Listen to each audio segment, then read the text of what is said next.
Et beaucoup de personnes parlent toujours de ce sacrifice en disant que Dieu, soi-disant, celui dont on nomme dans les Bibles actuelles classiques sous le nom de Dieu l'éternel, il y avait Adonai Elohim, a mis Abraham à l'épreuve. Dans d'autres versions, on l'a tenté. Est-ce que réellement ce Dieu-là a-t-il réellement besoin de mettre Abraham à l'épreuve? Si c'est lui le créateur, est-ce que le créateur a-t-il besoin de mettre Abraham à l'épreuve pour voir si Abraham l'aime vraiment?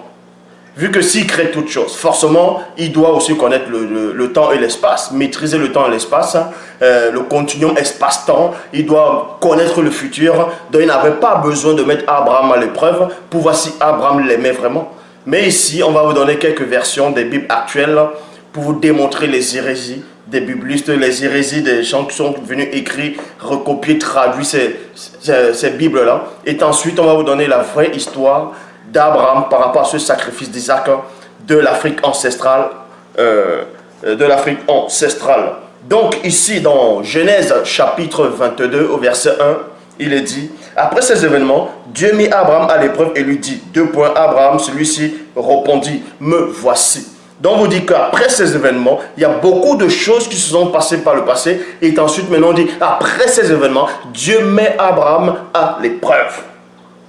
Traduction King James française, il est dit, et il arriva après ces choses, virgule, que Dieu tenta Abraham, et lui dit, Abraham, virgule, et il dit, voici, je suis ici. Donc, ici, dans la traduction King James française, Dieu a tenté Abraham, tandis que dans notre version, il a mis Abraham à l'épreuve. Est-ce que Dieu met réellement des gens à l'épreuve? Dans Jacques chapitre 1, verset 13, il est dit ceci. Que personne, lorsqu'il est mis à l'épreuve, ne dise, c'est Dieu qui me met à l'épreuve, car Dieu ne peut être mis à l'épreuve par le mal, et lui-même ne met personne à l'épreuve. Bible de la liturgie, il est dit ceci. Dans l'épreuve de la tentation, que personne ne dise, ma tentation vient de Dieu. Ma tentation vient de Dieu. Dieu, en effet, ne peut être tenté de faire le mal et lui-même ne tente personne. Donc Jacques chapitre 1, verset 13, démontre ici que, en tout cas, ce Dieu-là ne tente personne, ne met personne à l'épreuve. Bon, qui c'est donc qui a mis Abraham à l'épreuve? Dans Genèse chapitre 22. Qui c'est qui a mis Abraham à l'épreuve? Qui c'est qui a tenté Abraham? Puisque Jacques chapitre 1 verset 13 contredit cela. Cette version contredit que Dieu ne peut à aucun moment être tenté. Il ne tente lui-même personne. Il ne met personne à l'épreuve. Dans tous les passages où il est dit que Dieu a tenté les Israélites, il les a mis à l'épreuve, tout ça, ce sont des mensonges. Parce que ces Bibles classiques actuelles sont bourrées de contradictions, d'erreurs, de mensonges, et certains toujours qui n'ont aucune substance vont dire, oui, mais si c'est bourré de contradictions, pourquoi tu tires encore tes enseignements dessus? Je vous ai déjà dit plusieurs fois. Et son père dit quoi? Qui est Paul, dont vous nommez Paul.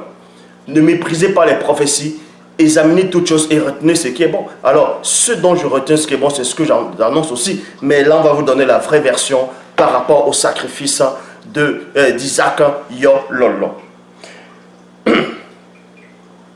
Donc, dans Genèse chapitre 22, verset 2, il est dit, Dieu dit, prends ton fils, ton unique, celui que tu aimes, Isaac, va au pays de Moria, et là, tu l'offriras en holocauste sur la montagne que je t'indiquerai.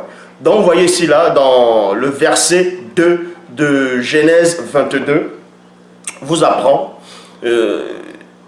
Dieu dit à Abraham que ton fils unique, Isaac, celui que tu aimes. Ça encore c'est un mensonge. Vu que nous savons, en tout cas ceux qui connaissent l'histoire biblique d'Abraham, savent que Isaac n'était pas son fils unique. C'était Ismaël qui était son premier fils. Ce n'est pas Isaac.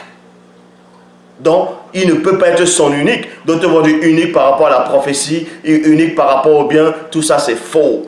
Tout ça c'est complètement faux, ce sont des mensonges.